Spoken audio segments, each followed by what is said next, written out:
Thoughts Makes. My name is Stephanie, and this channel is where I share with you my works in progress, finished projects, things I'm cooking up, books I'm reading, funny things my kids may say. My hope is that as you watch this episode and the previous episodes that you find some inspiration along the way. This is episode 132.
Beautiful September day here in Minnesota, where I live with my husband and our two young children. It is the last full week of September year 2024, and it is absolutely beautiful outside. This morning before sunrise, it was maybe 45 degrees Fahrenheit, which I think is 7 degrees Celsius. I wrote it down recently, so I think that's what it is. If it isn't, I'll correct myself here on the screen.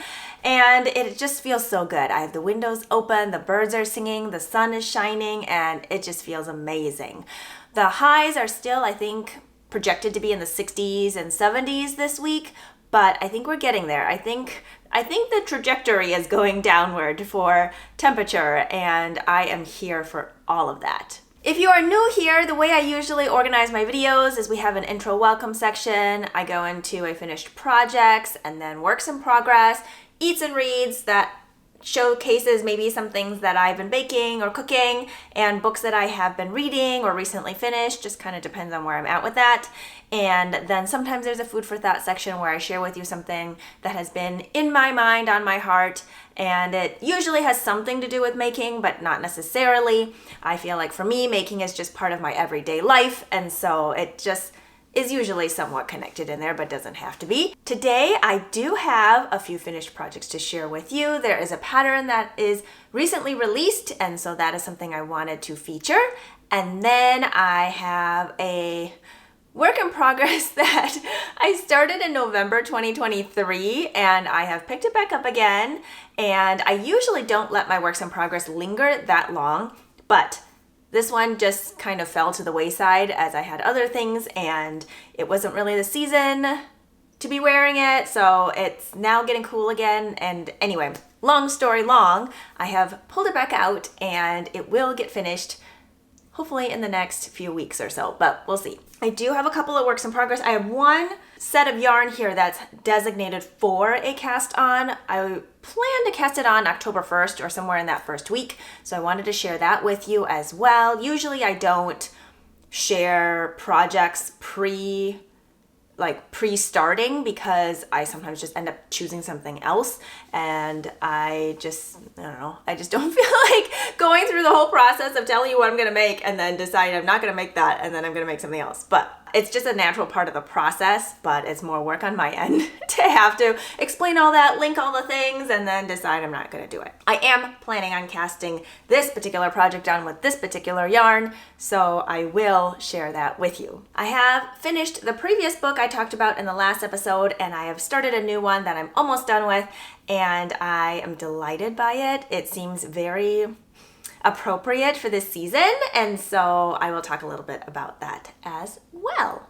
I forgot to mention that links to things I talk about will be in the description box below this video. Sometimes you have to click on show more, and I do use Ravelry for all my knit and crochet items, and so links to those project pages will also be in the description box. Sewn items are not on Ravelry, so the only place I end up talking about them is on Instagram, and here my Instagram handle is edible.thought.makes.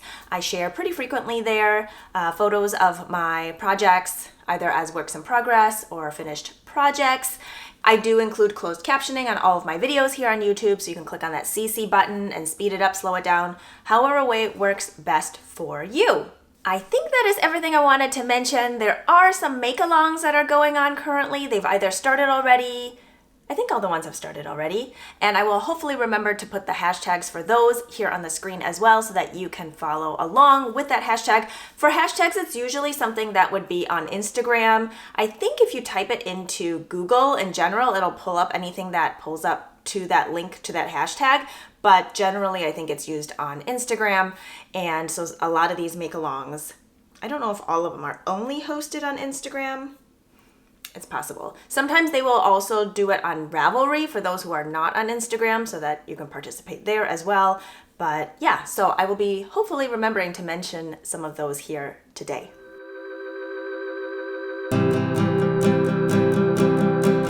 The first finished project I'm going to share with you today is the one that I am wearing. It's actually the entire outfit.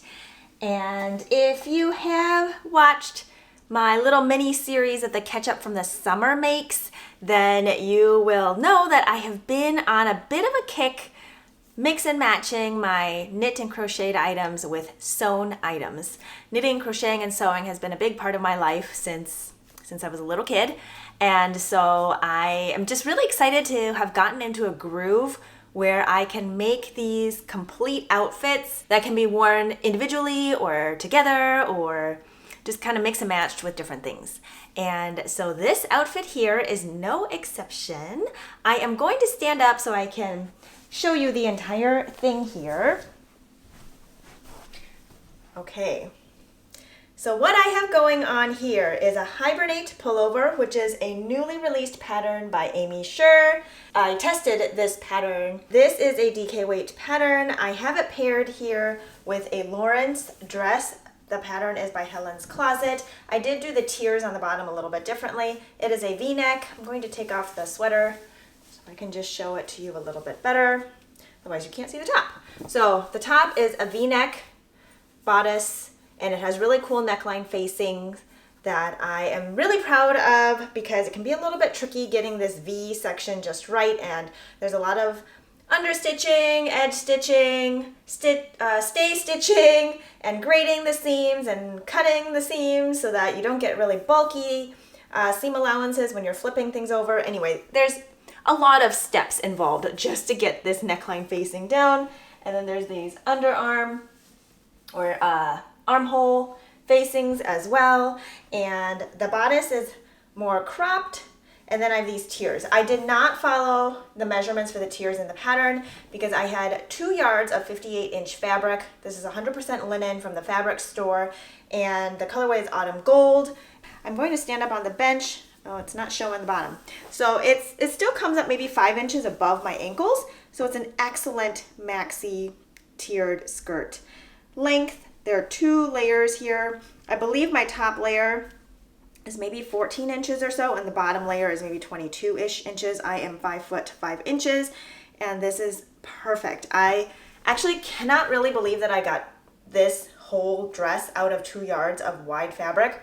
I will say I have hardly any fabric left, like not even a full rectangle to do much with. They're all like funny sizes that are maybe the size of my hand. I was very, very careful about measuring and cutting and all of that so I could get the maximum yardage. My pockets are a different fabric. Here we go. They are a cotton flannel mushroom fabric. And I did have to use a different fabric for the pockets because I wasn't going to have enough fabric otherwise. And I love this so much. It is soft and fuzzy, and there's mushrooms on it, and the yellow matches really well. I have some stray threads here. And yeah, I think they're just like a nice little surprise. Hopefully that showed up okay. Sometimes I get too close, like in the last video, and half the things don't focus, but I just love how these pockets turned out. I think they're so cute, and they're really nice and warm on the inside, which I suppose for a linen dress, you're not aiming necessarily for warmth, but it works right here. I feel like this color can be worn pretty much year round, really, and I just love how it turned out. So I'm going to put this sweater back on. Something else that I've loved about these V-neck Lawrence dresses, I've made a few dresses now and one top. I started with the top and then I made several dresses. I like the V. Initially I thought the V would be too deep and I wouldn't get a lot of wear out of it, or I'd have to put another layer on. However, the benefit of this V is I can wear it with a V-neck sweater or a crew neck sweater because the V doesn't poke out, and it looks really nice and polished still without, I don't always mind the look of layers, but sometimes I feel like it can look a little clunky just depending on how the neckline is. And with this deeper V, I can wear it with this moderate V and it doesn't poke through and it looks really good. I mean, it shows a little on the side just because of how the sleeves kind of pull at it a little bit, but I think it works out really well. So I just love it. Should we talk about the sweater now? Let me pull up my notebook page for it. So I knit this primarily like over the summer, late summer-ish maybe, and I knit the size A, and Amy does have the preview pages up for this pattern if you want to look through the schematics, all the numbers and everything to see if this is a pattern that you're interested in prior to purchasing it. I find that so useful because I am someone that likes to do my research before I purchase a pattern just to know if it's actually something I want to invest in. Now, it's not even just investing in purchasing the pattern, but the investment in time and in materials and in brain power. And so I want to know, is this going to be a piece that is going to be worthwhile for me for the process of it, but also the end result? Like, how often am I going to wear this? Is this going to be more of a statement piece, or is it going to be something that I can wear every day? What can I wear it with? And what season am I thinking about wearing this in? Is it a year-round thing? Is it, well, usually things are not year-round because summer is very drastic from winter. But anyway, going on a tangent there. So Amy does have preview pages up so you can decide what's going to work best for you. The sizing is based on your upper bust measurement, and then you can kind of look through the numbers and figure out what's going to work for you. It's graded for the actual full bust measurements, but you're going to pick the size based on your upper bust measurement. And Amy explains all of that and has a video talking about that on their YouTube channel as well. So that might be something you want to look into if you're not as familiar about that thought process through choosing a size that works best for you. And of course, you know your own body best. This is just another tool to help you decide what kind of fit you're going for. The gauge for this is 21 stitches by 28 rows and rounds in a 4x4 inch or 10 centimeter square. Needle sizes recommended are a US 6, which is a 4 millimeter, and a US 3, which is a 3.25 millimeter for the ribbing. I did use the recommended needles and got the gauge for the pattern, and it is a top-down compound raglan, so meaning the raglan shaping here is not the same rate of increases all the way throughout, so it fits your body area better here in the armhole, and that way you don't have a bunch of extra bagginess in the armpit or tightness or things like that. Something I love is that there aren't any at the same time instructions. I know that that's pretty common, especially in V-necks. However, my brain just doesn't get that very well, and I'm often picking up and putting down projects and often getting interrupted. It's just part of life, and my brain, the at the same time things just doesn't work very well for me. Usually what I end up doing is, for patterns with those kind of instructions, I end up writing out a chart so that I can check things off as I go, so I know which rounds have extra, or rows have extra increases that I need to pay attention to, either in the arms or in the neckline or whatever. Amy spells it all out, and it made it so easy. I just loved it. The raglan tracker is set out for every size, so you can just print your own page and check it off as you go, and it was so enjoyable. So I think I did mention that it's knit top down. In the beginning, you're going to be knitting flat because of this V-neck, and then eventually you'll join in the round. You'll also split for sleeves. You'll knit the body round and round, and the body has some slight A-line shaping just to accommodate hips. Of course, you do what works for you, and I did follow the instructions as written, and so the only thing I changed was the body hem ribbing length. It just wasn't going to hit me in a spot that I wanted it to hit me, so I stopped my body ribbing a little bit, like an inch or two, inch and a half or 2 inches shorter. I just didn't want it that long, and I liked where it was hitting me, and the body length, the rest of it I did the per pattern. Sleeves I also did per pattern. They are meant to be very long sleeves. So if you have longer arms in proportion to whatever size that you usually pick for bust circumference, I would just make sure that you know that ahead of time so you don't extend it even longer if you don't necessarily like sleeves that cover half your palm. So just something to be aware of. And I usually knit my sleeves longer, but I didn't have to here. And so they are lovely and relaxed and super fuzzy. The pattern is DK weight, and so it's recommended to hold a fingering weight with a fuzzy yarn. So that's what I did here. I used Linen Quill by Purl Soho. If you've been here for some time, you'll know that this is a yarn that I have knit a lot with. And the colorway I used is Crocus Bud. This is a 50% fine Highland wool, 35% alpaca, 15% linen yarn. It comes in 439 yards for 100 grams. This is what I have left out of 2 hanks, and the hanks usually come pretty generous. I think I've always had them over 100 grams. So oftentimes they come like 105 grams. So this Crocus Bud color is heathered, and I would say a bluish lavender, but there's like bits of pink in it as well. It is a lovely color. I love it so much. And it is a little more, I wouldn't say bright, but it reads off as brighter. Paired it with a Knitting for Olive soft silk mohair. Amy does carry this yarn in their shop, but when I purchased it, I think it was 2 years ago in 2022, they didn't have their online shop yet. So I did buy this from Shop La Mercerie, based in the US, and this colorway is Dusty Rose. It's got a beautiful halo. It is a mauve kind of lavender color, slightly brown leaning. And so these are the 2 yarns that I paired together. I'm hoping it's showing up okay. So one is more heathered, and then one is very fuzzy. So I've got like a more neutrally mohair plus a brighter fingering weight, and the fabric that it created is just delightfully fuzzy and has depth to it. It almost looks iridescent in the sun.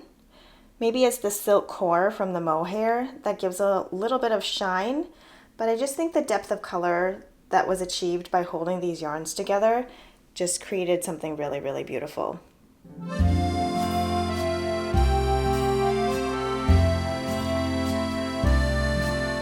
I knit the first size, and that was within the recommended amount of ease. I ended up using 193 grams of the fingering weight, and I used 87 grams of the soft silk mohair. And so if you're going to be making the same size, then you have a little bit of an estimate. If I ended up extending that hem, I probably would have used closer to 200 grams of the fingering weight yarn, but I wouldn't have run out. I think I would have been just fine because I have 20 grams here left. The yarn started out with 103 grams and 108 grams were my 2, and that's after swatching. So it's possible that both of them were like 105 and 108 or something like that to start. So I'm really pleased with how this turned out. I did break into 4 donuts, these 25-gram donuts of the mohair, and so this is what I have left of the 4th one. And I think it weighed to be about 14 grams, I think. So that is what I have left. And I don't know if I have anything else to say. The pattern does come with instructions to do a tri-color block, like if you wanted to hold the same mohair throughout but use 3 different colors or do a gradient. I feel like this is also a pattern that if you were really into sports and you wanted to do like your sports team colors, that could be kind of fun. If you wanted to do like a scrappy version and do a lot of different fingering weight yarns and just knit till they ran out and held one fuzzy yarn throughout, you could try doing that too. I think there are lots and lots of options, especially with patterns that are designed to hold two yarns together. And of course you can substitute whatever you want and try out different things. And I think I'm going to put on my second one now so you can see how different it is, speaking of substituting out different yarns. And then we'll talk more. So be right back.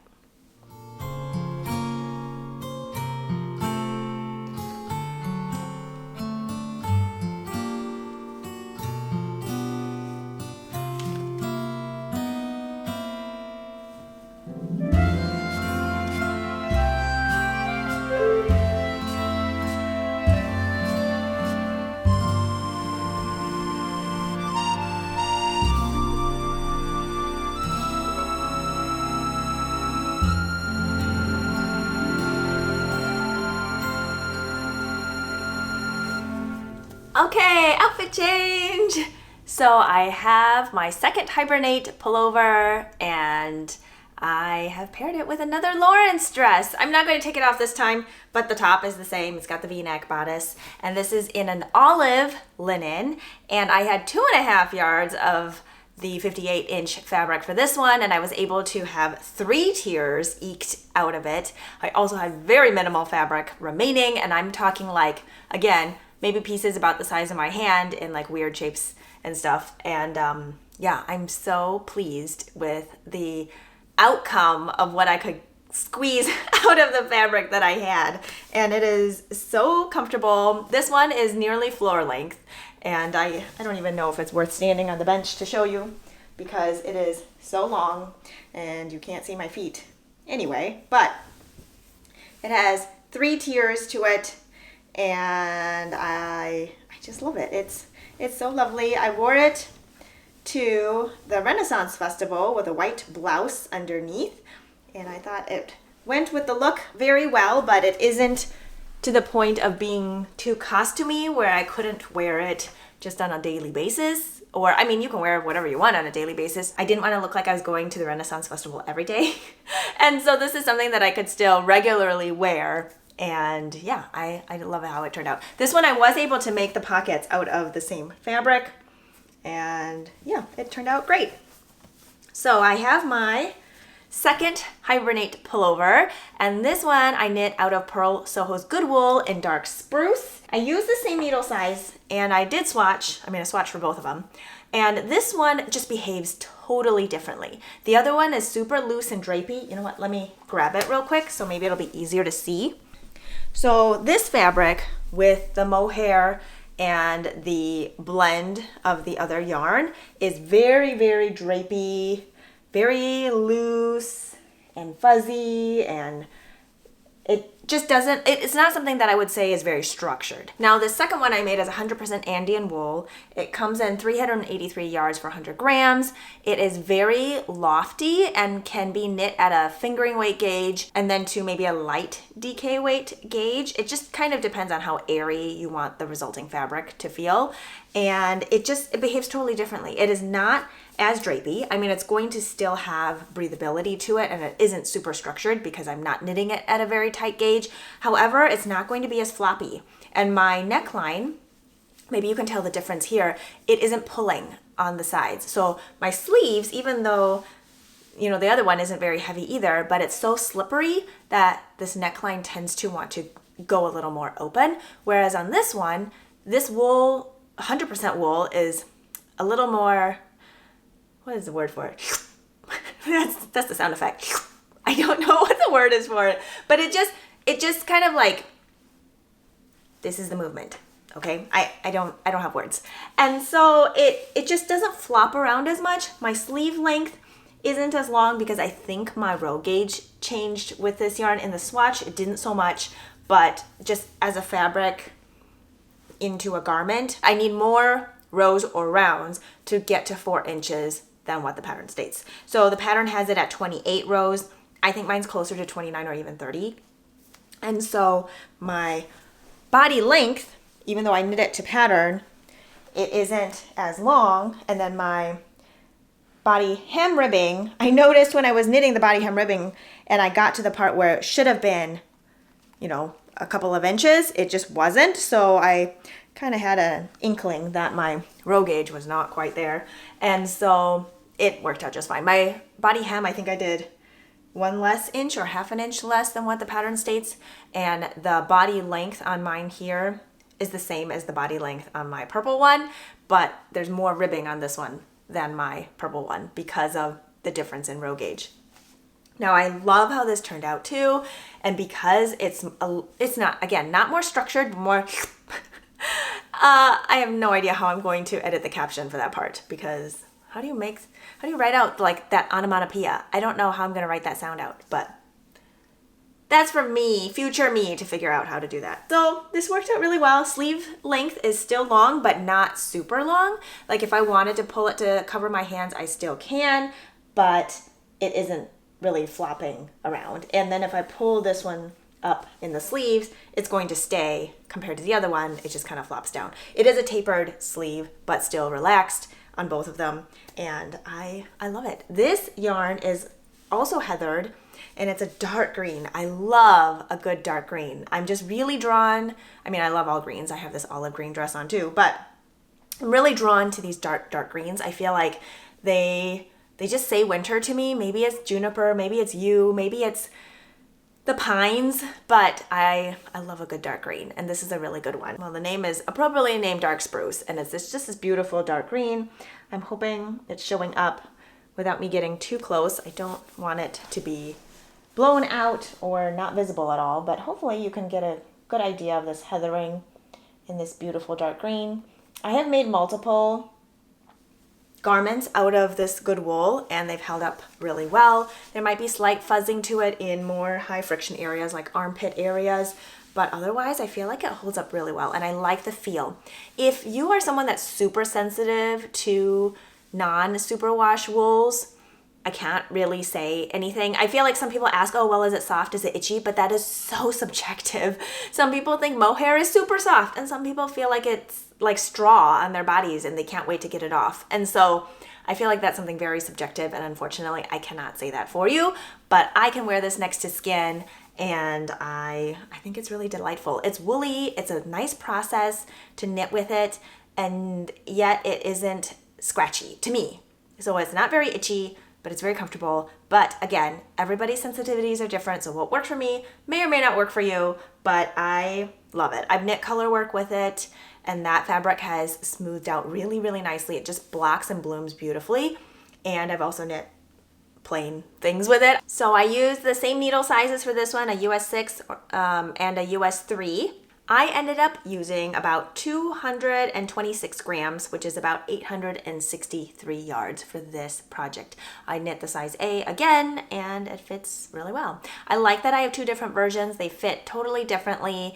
They give off different vibes, and I think with each of them, I could probably wear a button-up, like collared shirt underneath. This one, the sleeves might have to be slimmer in order for me to do that, because there just doesn't seem to be as much.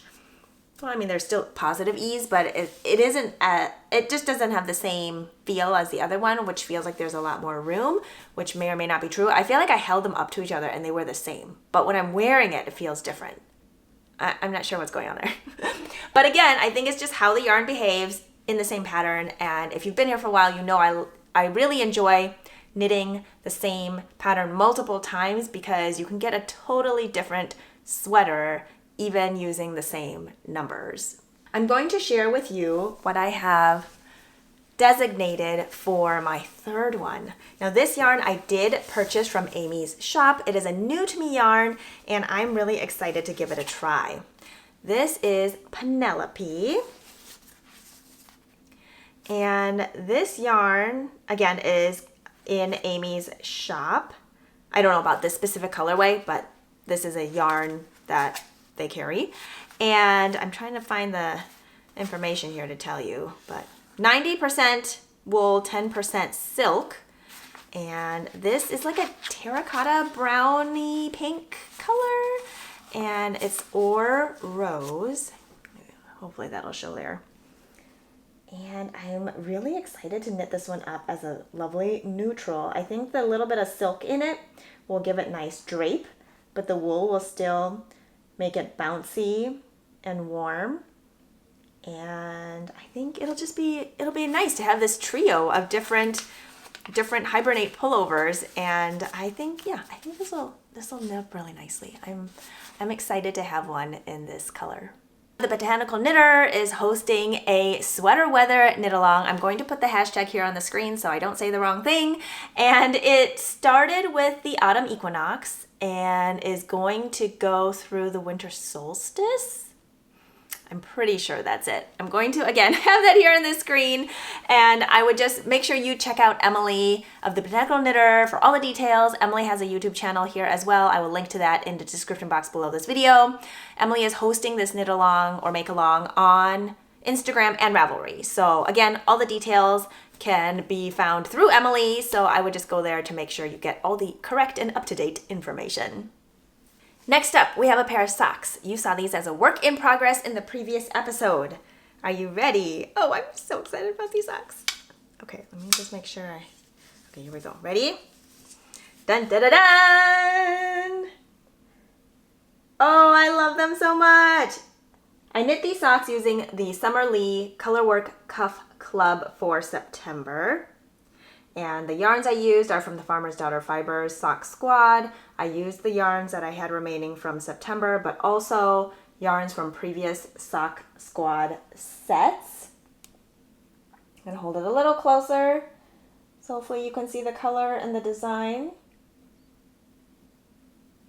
So I will just hold up one for now, but I used a US 1 for the cuff, and I did a knit 1 purl 1 rib instead of what's in pattern. I knit the adult small, and I also kept the same stitch count from the top throughout because it's a stitch count that fits me well instead of decreasing down. And then for the color work section, I used a US 2, which is a 2.75 millimeter, and I then went into stripes. And I did a full 4 repeats of this color work chart instead of, I think the pattern said 3.5 or something. And then they had 4 stripes in the leg before starting the heel, and I just did 2 stripes. I also used only 4 colors instead of, I think, maybe 6 colors in the pattern. I can't remember. I just wanted to integrate these colors from the top section into the bottom of the foot. For my heel, I did a slightly longer slip stitch heel flap just to give myself a deeper gusset than what was in the pattern. And then I just kept going, and I finished off the toe with the subtly speckled beige color that's used in the top. And I love how the whole thing came together. The colors are just beautiful. And then when I wet blocked it or soaked it in water with wool wash, none of the colors bled. The water was clear, so I had 0 issues with that. And yeah, it just came out so nice. They fit perfectly. I don't have any issues fitting them over my heel when I'm pulling them on. That can be an issue with color work if the floats are too tight, but going up a needle size can help with that, and just making sure your tension is nice and loose can help with that. And here is the inside if you would like to see what the floats look like. I did not cut my yarn for the color changes. I just carried it up and gave it a good twist. And my color work does, I mean, you can see where the beginning of the round is, but it doesn't bother me. That's just part of the sock, and it looks just fine. As long as it's comfortable and not pulling any, and there aren't any holes, I have no issues with that. So that is what I did. I didn't do anything special is what I'm trying to say as far as trying to create or not have a jog, because when you're knitting in the round, you're basically going in a spiral. So there's going to be a jog because one stitch is going to be a little bit higher as you go up. So if that is something that bothers you, there are plenty of ways to create a jogless join. I just find no reason for me to do it because it doesn't bother me. So I'm not going to change it if I don't have to. The amount of yarn I used, in case you want to create something similar with yarn remaining from previous projects that you have, I used 11.19 grams of the dark brown total, and I used that in the cuff and this heel flap and turn. And then for the brassy gold color, I used about 24 grams, and that is used kind of throughout the sock here. For the terracotta pink, I used 20.4 grams. Again, that's used throughout the sock. And then for the beige color, I used 12.15 grams, which is used in the color work and the toe section. And I did a 60 stitch count throughout, and I wear a US 7 women's shoe size, and I did 80 rounds total, including the gusset from where I picked up for this heel, from the heel part throughout before doing the toe. So hopefully that gives you a little idea of how much yarn I used in case it's something that you wanted to try yourself. So in total, it was 67 grams. I love these socks. They fit so well, and I think they're gonna look really cute with my hiking boots. I don't have any like more casual everyday boot type of shoes because I have hiking boots and I can just wear those just fine. I don't really find a big need for like a nicer casual boot. I have seen them and I think they would be really cute because if they come up just to where like the cuff area would be, then this part sticking out would be really cute. However, my hiking boots do the same thing. So I will just wear these with hiking boots and I think it'll be super cute.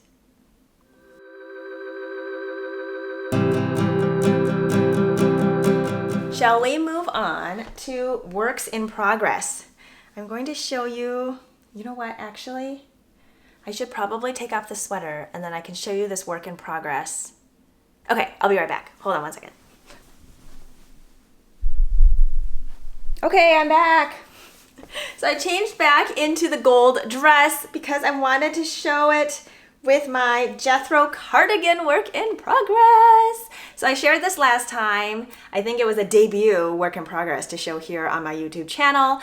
And I have finished the bottom hem and I have wet blocked this because I wanted to make sure that the length was where I wanted it to be before I picked up for the neckband and button band and before I picked up for the sleeves.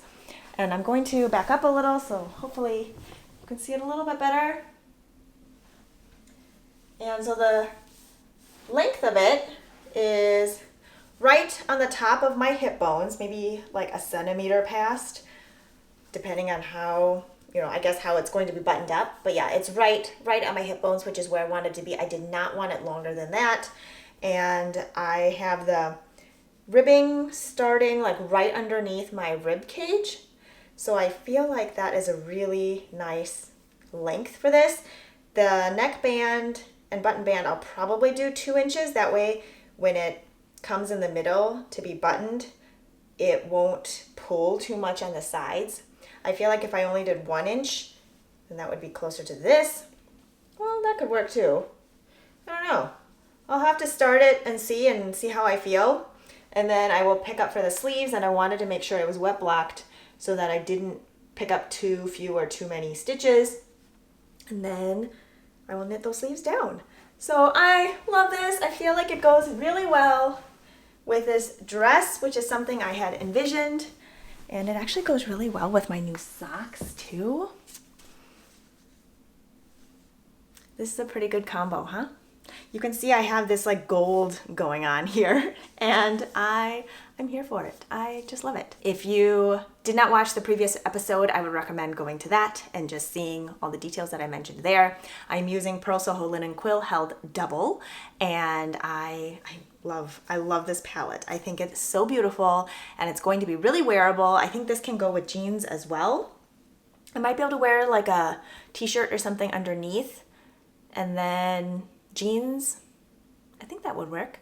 Or like a denim button up. That could go underneath. I don't know. I'll have to play around with it. But what I had envisioned for this was to wear it with a linen dress. And I think this combo is just, it's so lovely. And I'm so excited about it. My plan is to have it done by the end of October. And so yeah, it's just neckband, button band, sleeves to go. I think I can definitely handle that. I think if you were someone that lived in maybe a warmer climate or didn't have as cold of winters and you still wanted something kind of fun to wear, you could make this short sleeved. Instead of doing sleeves, pick up to knit a cuff. here on the armband. Just do like a 1-inch cuff. I think that could be really cute. And then still do the button band however way you want to do it. And you could have this little like vest cardigan situation going on. I think that could be a really nice option. And because it's crochet, there are breathing holes through here, so hopefully it wouldn't be too hot for you. Or you could try making it out of like a cotton linen blend or a different yarn that might be a little more breathable for your climate. The linen quill I'm using has wool, but also linen and alpaca in it. So I wouldn't say it's like summer friendly, but it's definitely nice and comfortable for me. And some people, again, I mentioned this earlier, might find this itchy because there are strands of hairs coming out and it might tickle you and you might not find it super comfortable, but it is a yarn that I really like and I've knit up in multiple different ways. I guess I'll just keep this on as we talk about the next work in progress, and that is the one that I have not worked on in a very long time. This is a sweater I am knitting for our 3rd grader who was a 2nd grader last year when I started it. It's going to fit just fine. I've tried it on her and she just loves it. So I'm basing this off of Tin Can Knit's Strange Brew sweater recipe. And I highly, highly recommend this book if making your own colorwork yokes or even the entire sweater in colorwork is something you're interested in. Basically, you get a pattern in the beginning that tells you sizing for Aran weight, DK weight, sock weight. And then it gives you all the way from 0 to 6 months through, I think, a finished chest circumference of 61 inches, maybe. Somewhere around there. And you have yardage estimates, you have gauge, and you can knit it bottom up or top down. I think this is a page I could probably show you. This kind of gives you the roadmap of how your sweater is to be knit up.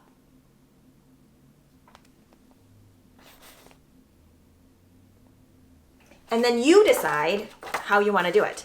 And then the instructions are all there on where to set up your increase rounds or your decrease rounds, depending on which direction you're knitting in. It also gives you short row instructions. And if you decide that you don't want to create your own thing, there are also patterns in here for designs already set up that are bottom up, top down in the whole size range. And I just love that. So I've had this for a few years, and it has been really fun to look through. There is a stitch pattern library at the end so that you can kind of plug in your own colorwork charts, if you will, and it will tell you if it's a 6 stitch repeat, 4 stitch, 8 stitch, and then you can just kind of plug it into your own colorwork yoke and decide how you want it to be.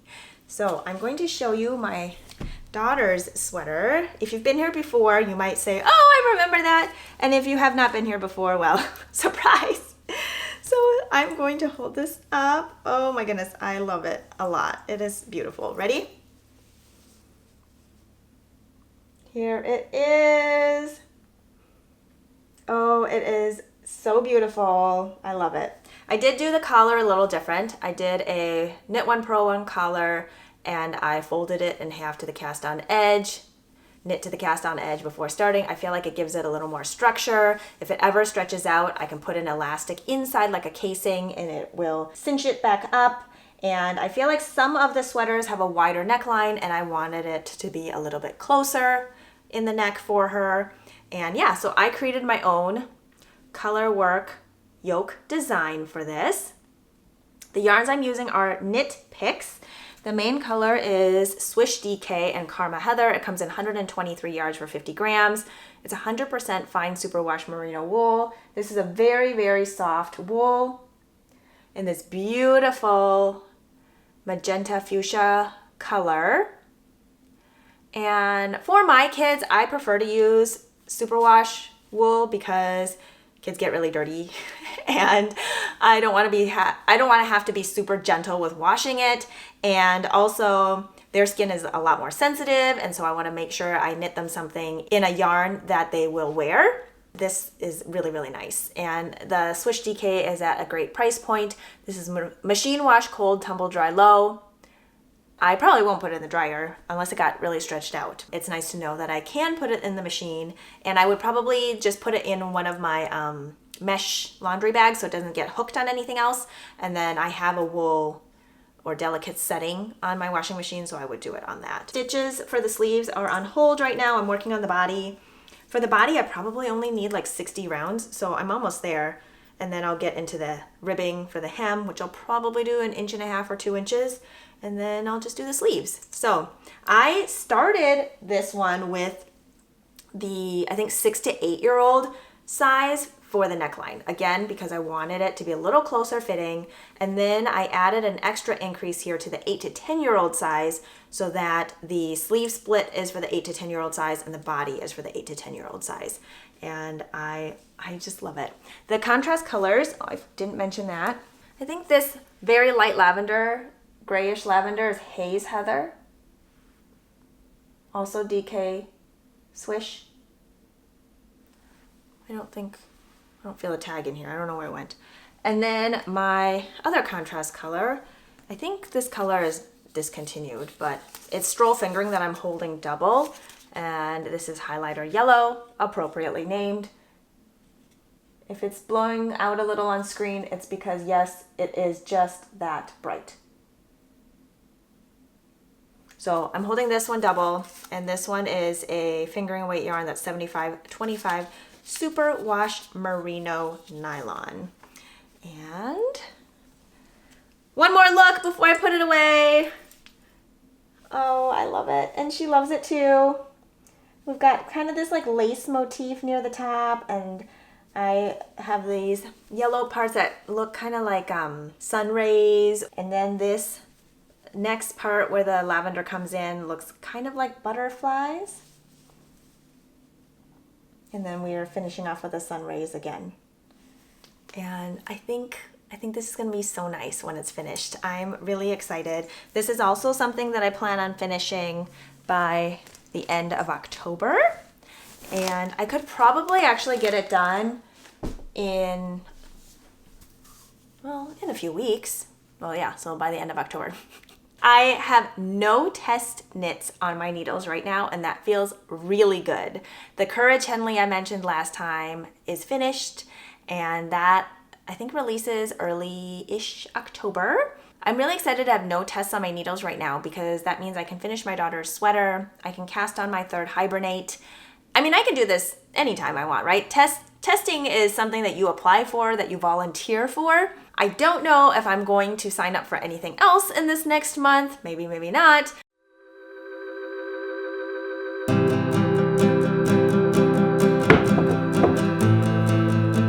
We are on to Eats and Reads. I wanted to insert a picture here of the molasses cookies that I mentioned last week here on the screen, so you'll see a picture of those. And then I will also insert a picture of the mooncakes that my brother dropped off that my sister-in-law made. Those were delicious. And then I will also insert a picture of the golden beets that we harvested. It was my first year growing beets. It was so easy. Of course, I did not thin them out when they germinated, and so they were super crowded. But it was so easy because I basically planted them in middle of May, forgot about them, and then pulled them out like 4 months later, and they're delicious. So good. I think it was 4 months. Anyway, they were so good, and we ate them all. I gave some to my brother and sister-in-law, but I roasted them and I sliced them up, and we had them with a bunch of other vegetables, and hopefully I'll have that on the screen. We had them with corn that we picked up from a local farmer. They have this nice corn stand, or there's not just corn, there's squash and other things as well, either from their own farm or from farms in a close radius, and I just love it. It's so good. Summer vegetables are the best. Summer produce in general, just so good. So good. On to books. So I mentioned I finished the book that we talked about last time, and I have started and almost finished Howl's Moving Castle. I'll have a picture of the book here on the screen. This book was published in 1986, and I actually didn't realize that there are 2 other books. Now, I'm not sure if they are all related or not. I think they're in the same kind of world that is built from the first book, but I don't know if it's technically a trilogy. I'm not sure. The book is 329 pages. It is middle grade fantasy. There's magic. It's very whimsical. It's very colorful. And I am just really enjoying it. I'm probably 90% of the way through. I really enjoy the character development. I find it really fun, just an enjoyable, easy read. And there's enough intrigue in there that I want to know what's happening next, but it isn't like high stakes where I'm like, oh my goodness, what's going to happen? And so it's nice just to have that kind of easy, fun read. So if you are looking for something like that, Howl's Moving Castle.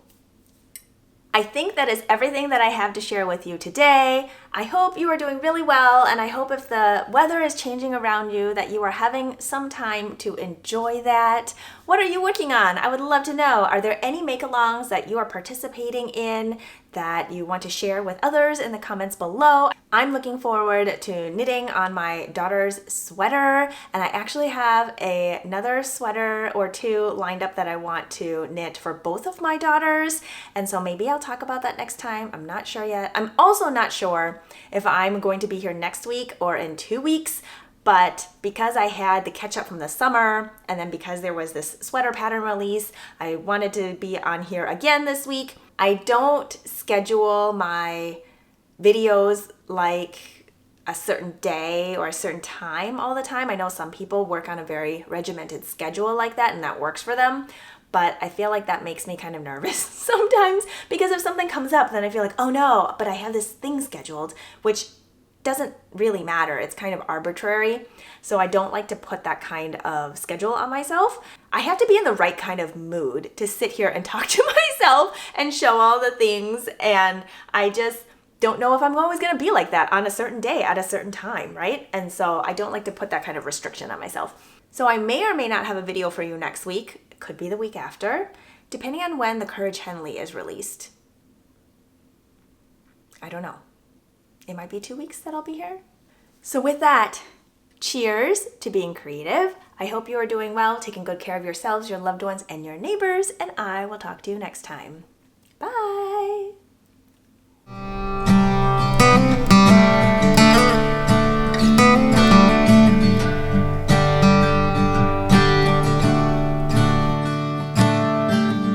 There's a Stitch dictionary, not Stitch, what would it be called? What?